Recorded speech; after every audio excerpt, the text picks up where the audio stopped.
Bike सवार युवक के साथ हुई लूट की घटना का थाना पागबड़ा पुलिस और एसओजी की संयुक्त टीम द्वारा 24 घंटे के अंदर ही अनावरण कर दिया गया है और लूट की घटना को अंजाम देने वाले 5 आरोपियों को गिरफ्तार कर लिया गया है। उनके कब्जे से घटना से संबंधित 3,05,000 रुपए, एक अवैध तमंचा, 2 कारतूस, एक मोबाइल, साथ ही कागजात, घटना में प्रयुक्त 2 मोटरसाइकिल बरामद की गई है। 27 अगस्त को पीड़ित सुनील कुमार पुत्र राम गोपाल निवासी मिलक कल्याणपुर थाना कटघर जनपद मुरादाबाद ने यूपी 112 पर सूचना दी कि थाना पागबड़ा क्षेत्र के अंतर्गत 2 बाइकों पर सवार 4 व्यक्ति उसका रुपयों से भरा बैग लूटकर फरार हो गए। इस सूचना पर तत्काल यूपी 112 की पीआरवी और स्थानीय थाना पुलिस मौके पर पहुंची। उच्च अधिकारियों को भी सूचना दी गई। घटनास्थल का निरीक्षण किया गया और इस संबंध में पीड़ित सुनील कुमार द्वारा पुलिस को बताया गया कि वो रेडीपेड कैश मैनेजमेंट सर्विस में कलेक्शन एग्जीक्यूटिव पद पर काम करता है। वो कलेक्शन के करीब 3,12,483 रुपए लेकर अपने बैग में रखकर अपनी गाड़ी से बर्गर किंग कैश कलेक्शन के लिए जा रहा था।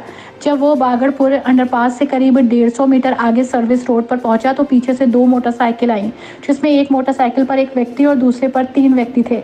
एक ने बाइक आगे से लगाकर उसकी मोटरसाइकिल रोक ली और पीछे से दूसरी मोटरसाइकिल पर बैठे तीनों व्यक्ति उसका मोबाइल और बैग छीनने लगे।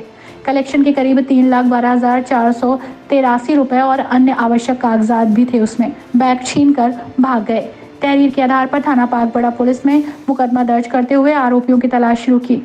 इस मामले में थाना पागबड़ा पुलिस और एसओजी की टीम ने लूट की घटना को अंजाम देने वाले आरोपियों को गिरफ्तार कर लिया, जिसमें प्रदीप सागर पुत्र इंद्रजीत निवासी ग्राम अहमदाबाद थाना हाफिजगंज जिला बरेली, श्याम पुत्र वीरेंद्र प्रताप सिंह निवासी ग्राम सूरजपुर थाना पटवई जनपद रामपुर, साथ ही कृष्णा सिंह ओम प्रकाश पुत्र निवासी ग्राम मोमिनपुर अहमदाबाद थाना शहजाद नगर, अनुज उर्फ पंकज पुत्र छोटेलाल शर्मा, साथ ही और मुकेश पुत्र हजारीलाल को गिरफ्तार कर लिया गया है। टीम ने नया मुरादाबाद सेक्टर 6 से इन्हें गिरफ्तार किया है। उनके कब्जे से एक बैग काला, जिसमें एक purse, Aadhaar card, PAN card, DL company का जॉब कार्ड और एटीएम बरामद हुआ है। मोबाइल और कुल 3,05,000 रुपए भी बरामद हुए हैं।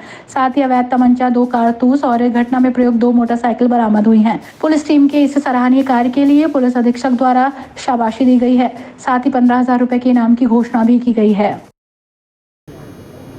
देखिए, कल यानी 27/8/2024 को थाना पागबड़ा क्षेत्र में एक घटना घटी थी लूट की, जिसमें 2 बाइक सवार 4 व्यक्तियों ने एक कैश कलेक्शन एजेंट से 3,12,483 रुपये लूट लिए थे और वो मौके से फ़रार हो गए थे।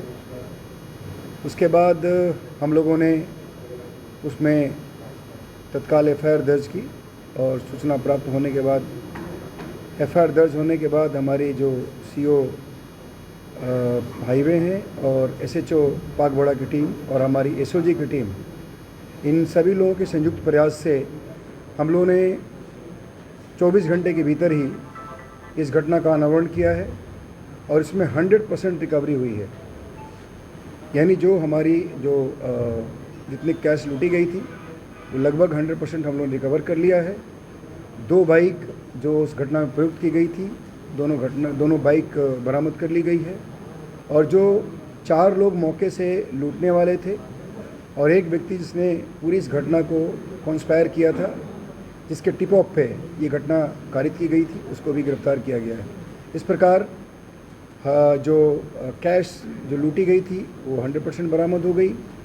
उसके बाद जो हमारे 5 क्रिमिनल्स थे, इन लोगों के पोजीशन से कुछ डॉक्यूमेंट्स, पैन कार्ड्स, आधार कार्ड्स, एक जो उसमें अनुज है जो आप कह सकते हो मास्टरमाइंड है, उसके पोजीशन से तमंचा और जो बाइक्स और इस तरह से जितने सारे इस घटना में प्रयुक्त आइटम्स थे सभी हम लोगों ने रिकवर कर लिए हैं और ये 5 अरेस्ट हुए हैं। ये 5 बेसिकली बरेली के रहने वाले हैं और इस सब लोगों ने मिलकर के इस घटना को एक बहुत ही सुनियोजित तरीके से, प्लान्ड तरीके से एग्जीक्यूट किया था। जो कलेक्शन एजेंट था उसके मूवमेंट को इन लोगों ने ट्रैक किया था, उसकी रेकी की थी और उसके बाद इन्होंने इस घटना को अंजाम दिया था। इसमें हम लोगों ने 100% रिकवर करके 5 को जेल भेज रहे हैं और इसमें अग्रिम वैधानिक कार्रवाई की जाए। क्या वादी को पहले से जानते थे, क्या कुछ बताया पूछताछ? इसमें जो एक कलेक्शन एजेंट बेसिकली अमेजन का कैश कलेक्शन करता था रेडिएंट कंपनी है उसी का ये एम्प्लॉई था, जो थाना कटघर क्षेत्र का रहने वाला है। और जो एक इस एक्यूज्ड है, जो एक अपराधी पकड़ा गया है जिसका नाम प्रदीप है, ये उसी अमेजन कंपनी में काम करता था और इसी ने अपने सभी जो बाकी 4 अन्य क्रिमिनल्स हैं इन लोगों से ये टच में था, पहले से जान पहचान थी इसकी, और इसी ने उनको सूचना दिया था। और इस कलेक्शन के बारे में प्रदीप ने ही अपने साथियों को बुलाया और उसके बाद उसके सूचना के आधार पे ये स्पेसिफिक सूचना थी और उसी के आधार पे क्राइम वहाँ पे कमिट किया गया था। तो इसमें हम लोगों ने उसको भी अरेस्ट कर लिया है। इस प्रकार सूचना बेस्ड ये क्राइम था और इसमें अरेस्टिंग हुई और सभी रिकवरी हो गई। कितना कैश था सर? 3,12,483 रुपये उसमें लिखाए गए थे, लेकिन इसमें जो 5-7 हज़ार रुपये इन्होंने इधर उधर खर्च किए हैं और बाकी 3,05,000 रुपये हम लोगों ने इसे रिकवर किए हैं। क्रिमिनल रिकॉर्ड कुछ इनके बारे में अभी पता कर रहे हैं। इसमें जो प्रदीप है उसके बारे में तो अभी कोई हिस्ट्री नहीं बताई गई, बाकी लोगों के बारे में छानबीन कर रहे हैं, चूँकि अन्य जनपदों के रहने वाले हैं और ये उत्तराखंड में भी काम कर चुके हैं, तो इनके बारे में अभी छानबीन की जा रही है कि इनका कोई आपराधिक इतिहास है या नहीं। Thank you.